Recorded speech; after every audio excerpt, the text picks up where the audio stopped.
So, 3, we are live. Global Namaste to everyone. Today, I'm truly humble and delighted to speak about digital fasting as a healing practice, and alongside our esteemed panelists and my favorite too. So, let me briefly introduce to them. So, Francisca, she's the brand ambassador of Hong Kong and CEO and the founder of health and wellness brand.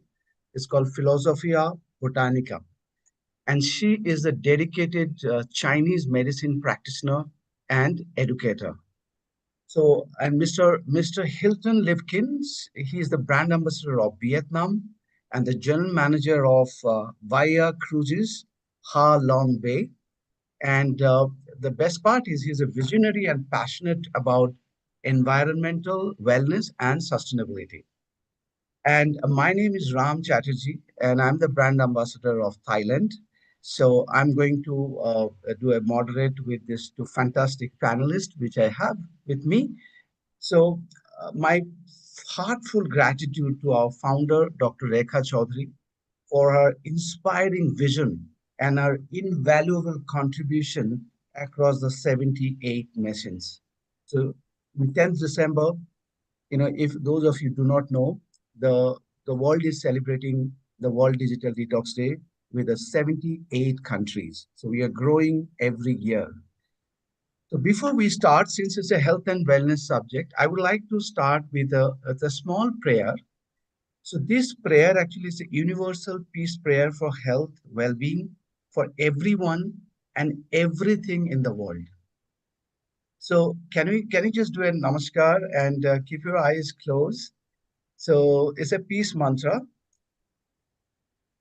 Om Sarve Bhavantu Sukhinah Sarve Santu Niramaya Sarve Bhadrani Paschyantu Ma Kaschid Dukha Bhag Bhave Ma Kaschid Dukha Bhag Bhave. Om Shanti, Shanti, Shanti. Thank you. So, are you ready? So, my first question is to Francisca. Francisca, please let me know that which digital habits feel most draining and how do you notice their impact on the well-being, on your well-being actually?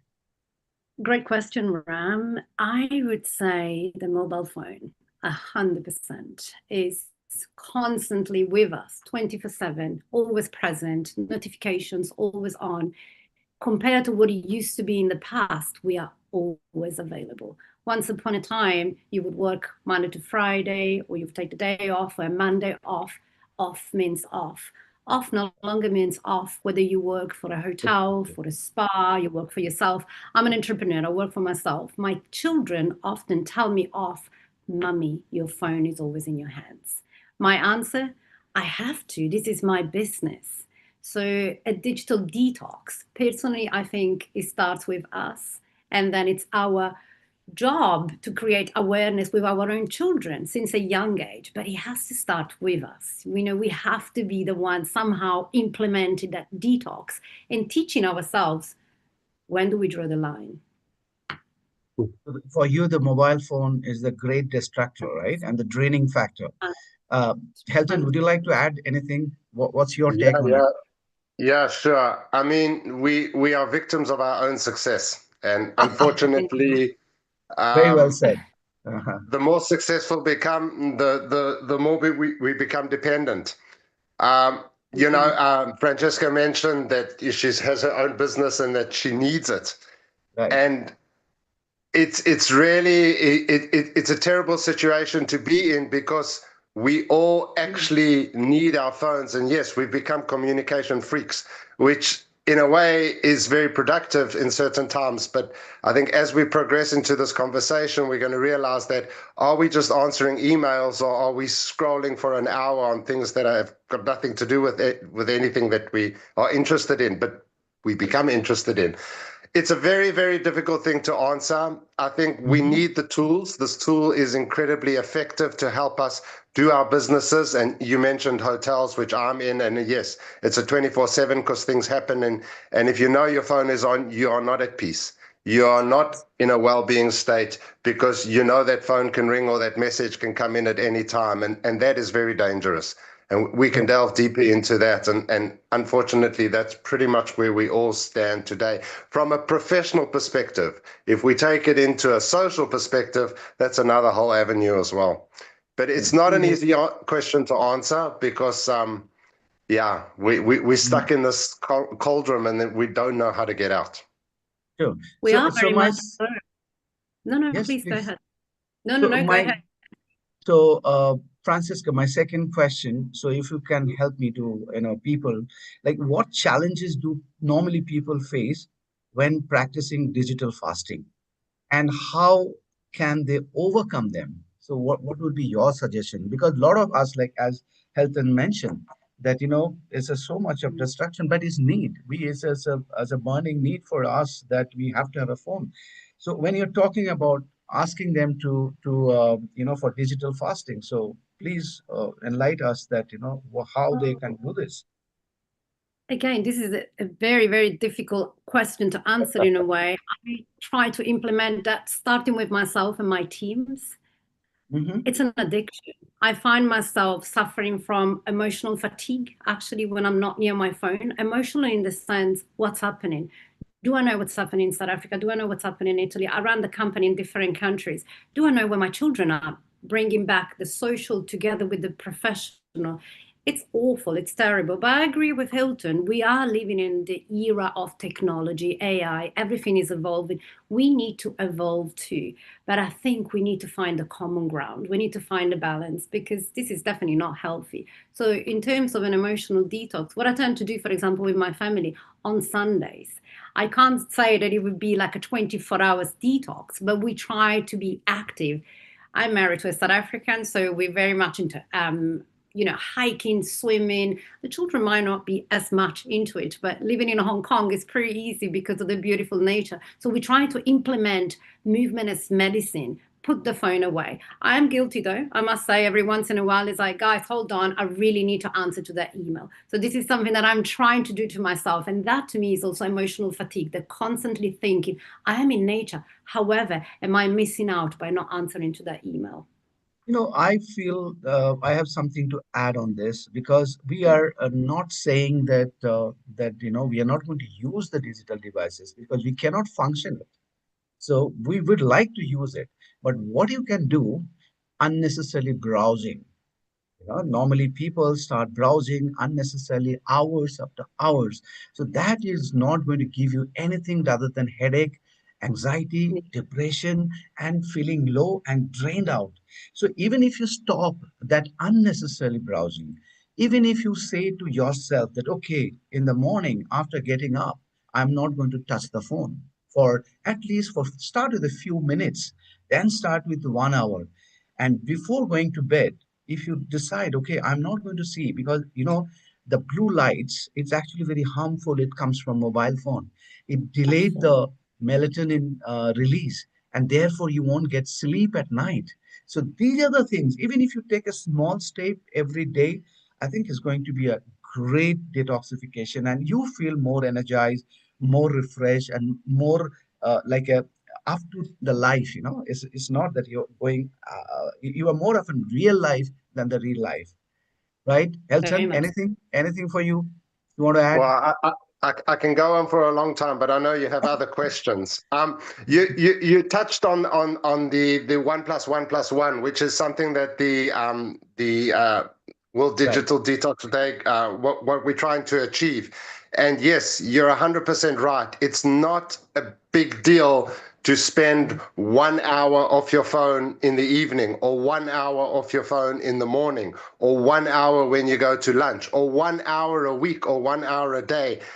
So this is an initiative that we're trying to put across to the whole world. And I think it's a phenomenal first step where it's not difficult for everyone to do.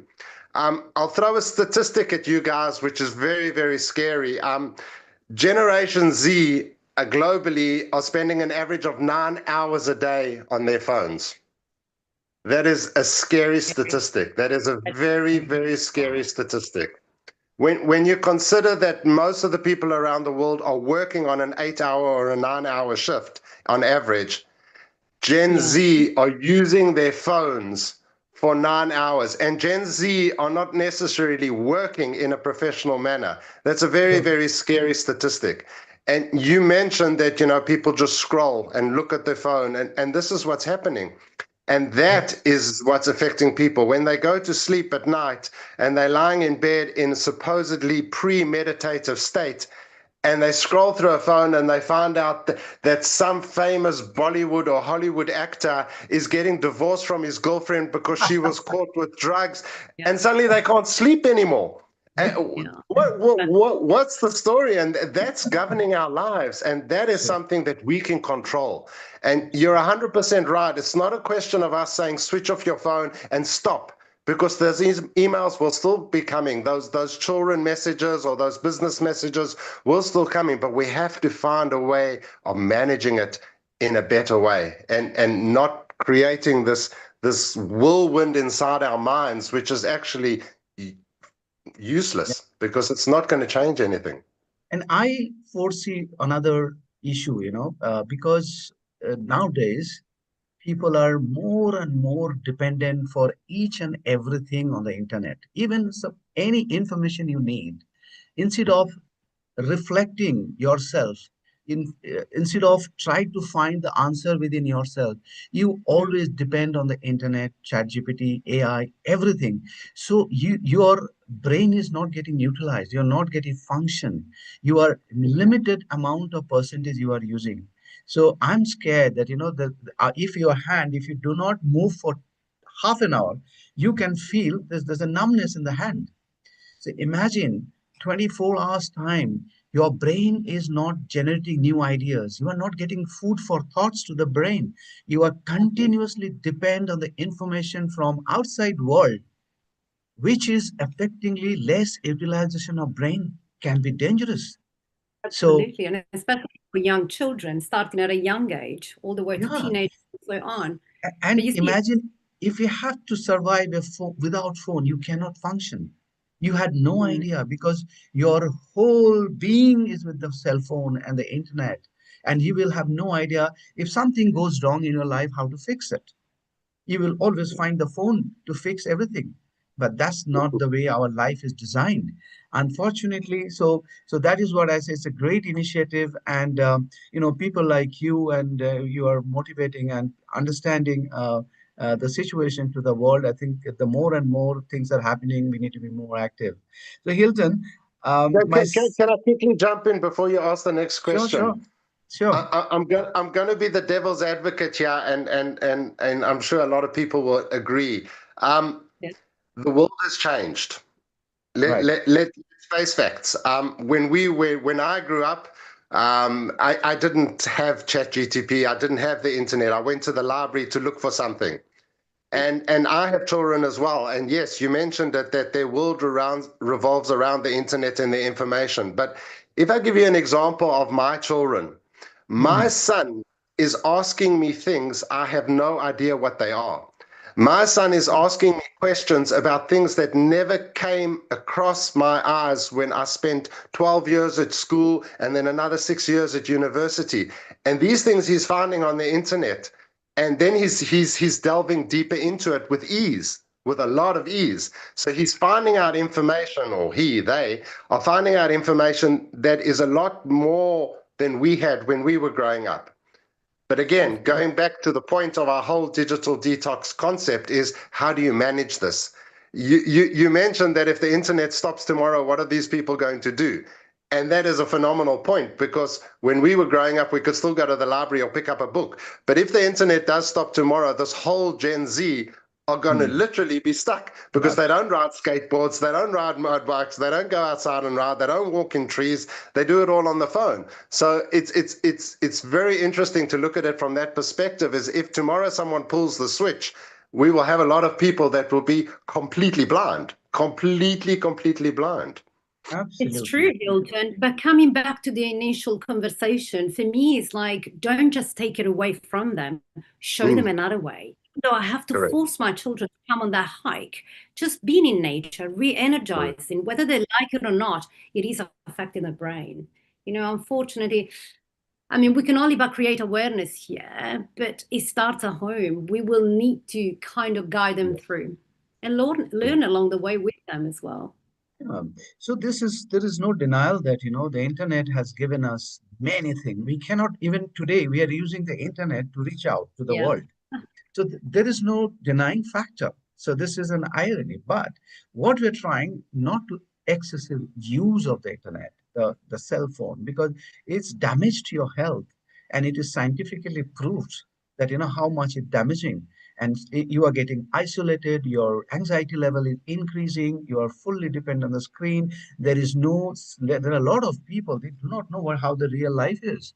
So they feel, even they go to outside, they are always on the phone, they are always doing something, so they don't live the real life. So we are only wanted to address that. And so that is what it's bring me to the next question for Hilton, that how can digital fasting be integrated into a modern routines without feeling restrictive?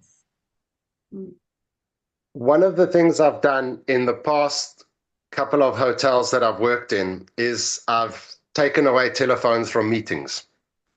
Put it in a basket at the door, or turn them over, joke that I'm going to sell your iPhone if it rings during this meeting. Now, in reality, I hope none of the people that I work with are listening to this. In reality, that's a bit dangerous, especially in a hospitality environment. If there's an emergency call for the executive housekeeper or the front office manager, and we're sitting in our morning briefing, we may have a problem on our hands. Although I always teach the team to delegate. If you're coming to the morning meeting, there should be someone else in charge. So you don't have to know that someone just paid their bill. It's not going to change your life. So the first thing I do is I get people to switch off phones in meetings, because people don't listen to the meeting if they're looking at their phone. Ram is going on about this most inspirational wellness concept, and we're going to do meditation, and we're going to hike around the forest, and like he does all over the world. And I mean, I'm not even there, and I'm inspired. And then boom, I get a message from the owner going, in 2 weeks' time, I'm going to come to, and we can go over the budget numbers. And I have lost Ram. I am thinking about this budget in 14 days, which has got nothing to do with what's going on right now. And Ram is busy telling us about this beautiful environment around us. So, boom, no phones in the moment. Sit, have the meeting, and communicate, directly with people. So that's definitely something that I've done in the past, continue to do, and try as hard as I can to get people to force them to just switch off for that moment. And, that message will still be there in a half an hour. Absolutely. I think, a lot of things, like people send an email at evening, at midnight, which is not important email at all. It's just an information. I mean, these are all the organizations should, come, and especially the senior bosses, why to send the mail like, okay, tomorrow I'm going to see you at, anyway, I'm meeting tomorrow morning. So I can always send you. But some people, what I feel, the work is their life. That's what they make others' life also horrible. So if you start enjoying your life, if you give, then you probably will not be. But work is most important. We cannot survive without work. So I'm very much. But if you make your work is a complete life, then you are not only ruining yourself, your family, plus your rest of the world also. So you need to have some kind of boundaries where to do, what to not. Good. So Francesca, you can answer this question.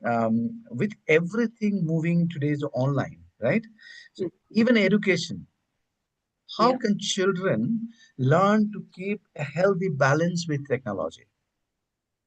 This is a really tricky one. My youngest is 8 years old, and it's a challenge. I love books. I love libraries. I grew up, my dad was a massive reader. You know, I have to have respect for books. Now, Hmm. every time I propose a book to my children, it's a battle. It's a battle because the school is not helping me out. I don't have anything against schools. I mean, it's important, but I think the schools are taking it to the next level by going over digital. Yes, to evolution, but we need to find that balance. So when I bring a book out at night and I want to read a story, I don't want to hear, Mummy, you can do it on the iPad, because that breaks my heart. So again, for me, it starts at home. And there must be some form of equilibrium balance between home and school. It cannot be digital 100%. Yeah, I think it's definitely our responsibility as not only fitness professionals or the older generation. We like Star Wars. We're the older generation, you know, the good side and the bad side.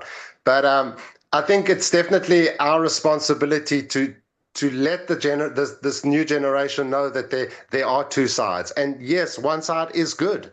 And it's fine. You Yeah. can find out information, but your example about books is actually a very good example. Last night I was walking around a Christmas market in France, and there was this little girl holding her father's hand, and they're walking around, and she's just very young and bubbly, and they walked past a old bookshop. So, and the guy was selling old, you know, and she goes, Daddy, Daddy, Daddy, you know, what's this? Can we go in? And the father just like, no, no, it's not important. And for me, it Yeah. just hit exactly what you were saying. It hit me home like, okay, so that generation is just never going to see those books. And that was quite powerful. I was quite shocked. We can change this, you know, like Mm. I've heard people saying to me, books smell, they get molded with age, with time. It's so much better to read on the iPad. And I'm like, well, you can change the book, you can buy a new book.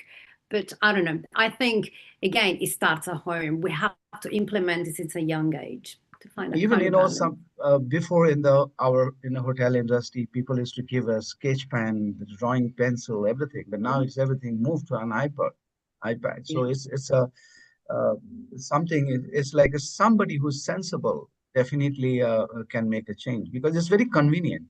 You know, another thing, what I feel that like a mother is I would say the everything for a child, right? But you will Mm. see the mother is giving the cell phone when she's feeding her or giving some food, or because the kids is not going to eat Yeah. anything without the phone. That become habit, and they becomes if you take the phone away or iPad away, they will be so violent.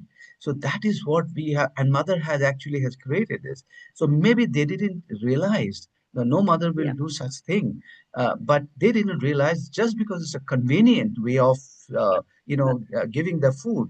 And when you eat food without mindfulness, you are just wasting your time. You know, you will be eating too fast or too slow. You'll be eating less. You will not be mindful. After having meal, you feel like I had nothing. You know, sometime when you read books and then you think somewhere else, after 20 pages you realize, oh, what happened? I finished this 20 pages. You will not Yeah. realize the similar thing. It happened when people Yeah. they eat with the mobile phone, so they don't get a 100%. nutrition absorption, nothing happens, and no mindfulness, weight gaining possibilities are there. There are so many distractions. So and this That's why question it's about is, awareness. yeah, it is So, open for anyone. Yeah, please. sorry, Rama, I'm going to interrupt you again because you hit on something super important there. Mindfulness eating. Right. It's a timeless thing. It's definitely mindfulness eating is not common. Yeah. If you find yourself in an environment with a group of monks, or if you trained in that element, or you have that experience, you'll Right. learn about mindfulness eating, and Right. it's phenomenal. But in today's society, we are a rushed eating society. I know when I was growing up, my Mhm. parents always used to say, you eat so fast, you don't even enjoy your food.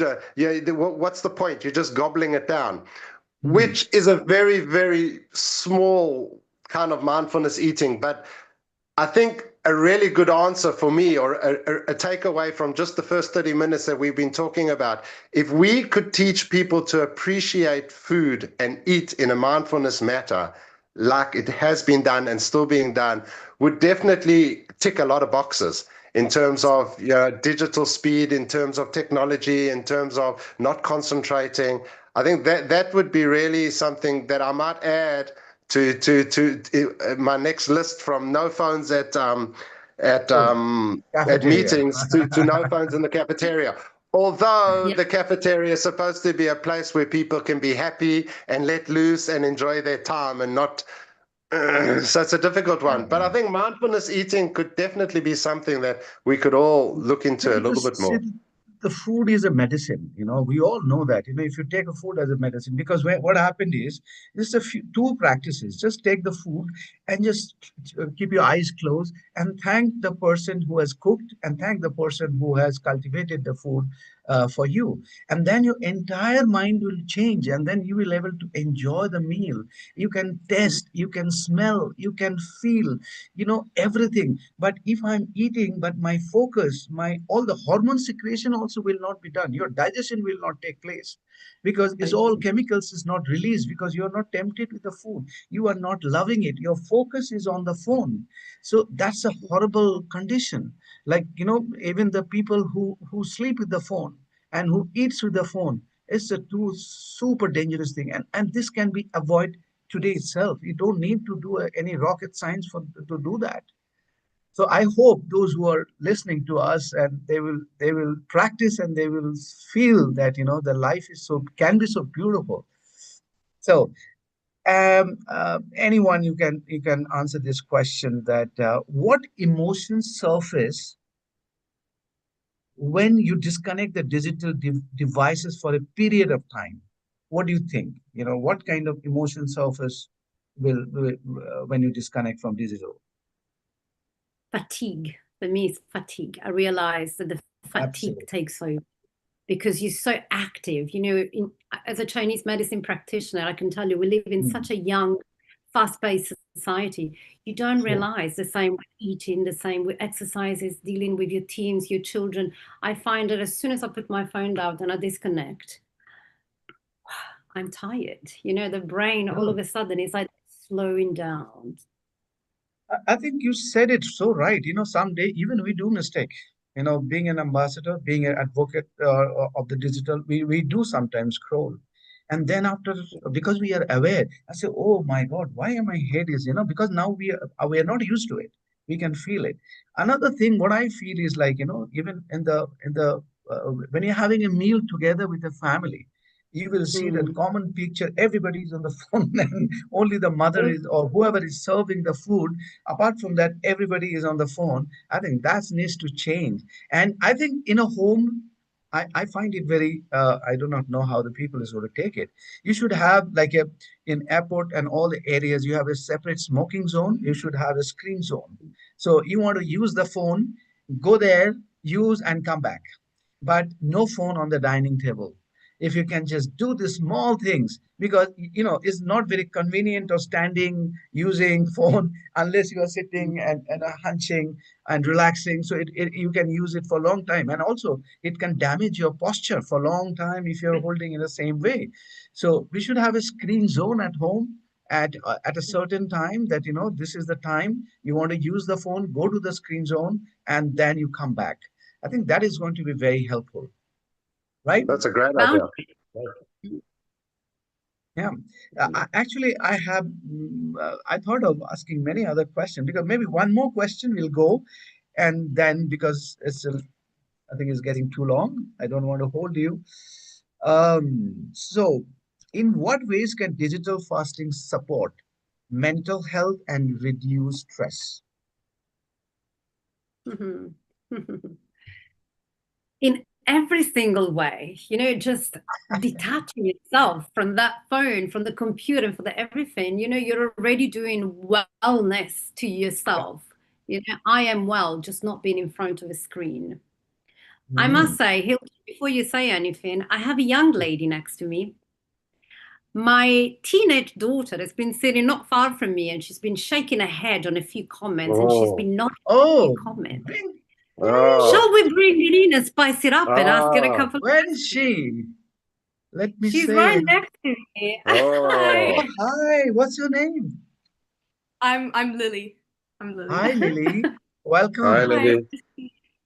Let's, Tell me. yeah. So I'm listening to the conversation, and I don't want to intrude or anything, but as a teenager, I'm 15, so a lot of the things that I do are on my phone, my education, my friends, my social life, it's all on my phone, and I'm a little ashamed to admit it.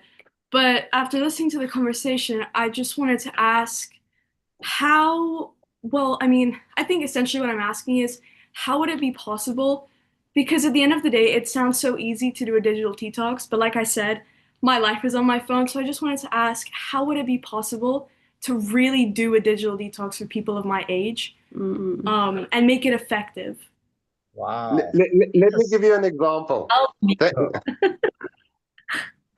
Sorry? Firstly, thank you for joining our call. We honored to have the people we're talking about in the call. Yes. It's easy to talk, but we're not in your shoes. And my example is going to be exactly that. When I was growing up, if I wanted to get information about motor cars, about hiking outdoor, I would go to a shop that had magazines. Okay. We didn't even have YouTube, believe it or not. So if you went onto TV, you would have to wait for a channel that portrayed that information that you were looking for, unless you went to a library.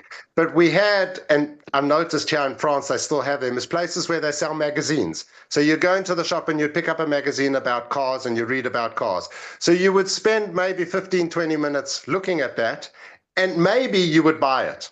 Now, in today's situation, you would pick up your phone and you would start scrolling or even type in car magazines. And before you know it, 4 hours later, you found your information about car magazines, but you also found out a world of other useful and useless information. And 3 hours later, you go off to do your classes or your homework or anything. So you actually lost 2.5 hours because it was just in front of you, scrolling. We all know that. And that's the way the business model works. So unfortunately, it's not your fault as the generation who's got so much information in your life on your phone, is that it's thrown at you in such a way that you just keep scrolling and you just keep finding out information. And that's why, there's this crazy statistic of 9 hours on the phone per day or whatever of young people of your age. It's because it's thrown at you and you cannot control it. And then it just goes way beyond that. If you're wearing a Nike shirt and you type Nike, then you just get Nike things. And if you talk about Amsterdam because a friend went there, then you just get things about Amsterdam. And 4 hours later, you read about the mountaineering or the car, whatever, but you got all that other information. So it's very difficult. In fact, we have to create an anti what's the word I'm looking for, algorithm that only takes what you're looking for. And that's the difference between you guys and us. We walked into the shop, we walked out. Our detox didn't need to, because you guys walk into the shop by switching on your phone, and 3 hours later, you walk out because there's so much information being given to you. So it's not an answer to your question, but it's a reality. Yeah. And that's why I said in the beginning, we are guilty, we prisoners to our success. Because even us within the business, we want you to look at our adverts. We want you to be on there as long as possible. We want you to like, we want you to do this. So we, in our business models to promote and gain business, we are actually pushing you to stay online. So Lily, it's very scary. Yeah, it's a fantastic, well spoken. I think Hilton has given a very good insight. What I am going to see as a solution, there is no doubt. Again, I'm saying that internet is our good friend. How you wanted to maintain that friendship, the relationship is within your hand. It's not that like people like us, we are going to talk about in this kind of forum, but unless you understand, now you have to decide that is it important to find an information while eating? Is that important? Or your food is important? Try to find in anything and everything what is your objective. If your objective is to eat food, then eat mindfully. Don't use the phone. Number one. Number two, before you are getting to bed, are you studying? Are you reading? You are checking something. So hours after scrolling, what you are getting? You are not getting anything. Rather, you are getting frustration. Number two. Number three, Even sometimes, suppose you are using the phone in some class or something, or it is real education. So do not look at the screen if possible. Keep the video off and try to look at this thing and do some eye movement exercise, like up and down, move the eyes sidewise, move the round clockwise, anti-clockwise, blink your eyes. You know what happened? If you constantly look at the screen, your eyes will have a maximum strain. The water will evaporate. It has to be wet. Eyes are always, that moist effect should be there. But looking at the screen, this will evaporate. Your eyes will get dry, and that will cause you so many headache, blindness, many things. So I don't want to go. So you can take a break, blink your eyes at least 1 minute. Look at the greens. Look at something which is soft, and then shift your mind. This thing can be done. And I'm not saying do not use it. Use it, but use it in a balanced manner. You see, you said something very interesting. With this young lady, we often have little tantrums, let's call it like that. She's been studying for 2, 3 hours, and then I find her on the phone. And she's like, Mommy, I've been studying for 2, 3 hours on my laptop. And I'm like, but now you're on your phone, scrolling, messages, blah, blah, blah. That's the balance that we need to find. She's got a point. Now she's socializing. For me, it's like you should go and socialize outside.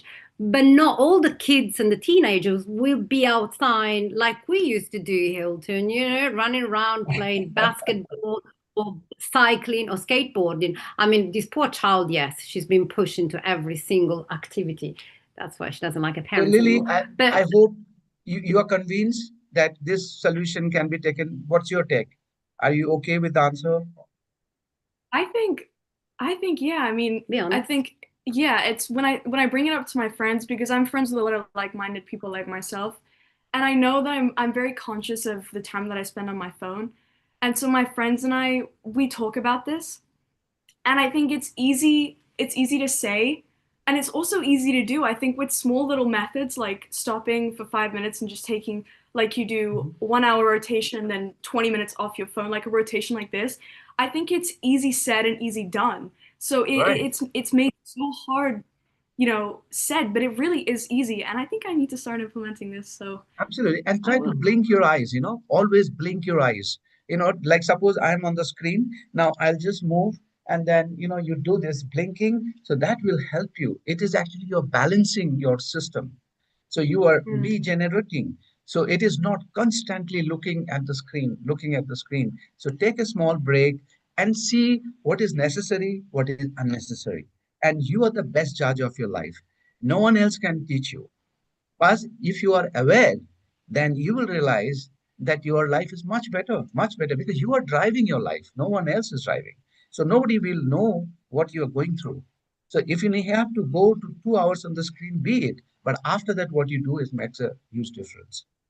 So thank you very much, Helton. Just one advice or anything that you would like to share with our viewers.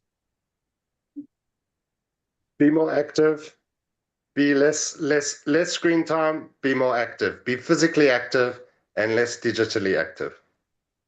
Wonderful. Francesca. I think it's about slow living, embracing the philosophy of slowing down, and maybe bringing more teenagers into the awareness. Perhaps having some of the teenagers, our children or friends of friends, to be ambassadors, not just us coming from the era of dinosaurs and so on. You see, this was not planned. She Right. was just sitting in there, and I think this is the people that need to talk to the younger generations as well. That's Absolutely. it. Thank you And I very hate much for being that. Yeah. 100%. So it was really, I have learned a lot, to be honest, and it was great chatting you through. That's why you are my favorite. And yeah, I would say that, people are free to do what they want. Technology, internet is our good friend. Ensure that we maintain the friendship, relationship with them in a very friendly manner, so that do not over anything you do over, like exercise. If you do over, it is dangerous. Eat over, it dangerous. Use technology, dangerous. So you know what and when to stop. So enjoy your life, and be joyous all the time, and try not only first you correct yourself and then implement at the home, and then implement with the friend circle, and then move into the community. Thank you, Francesca. Thank you, Helton. It was Pleasure. such a Thank you. pleasure talking to all of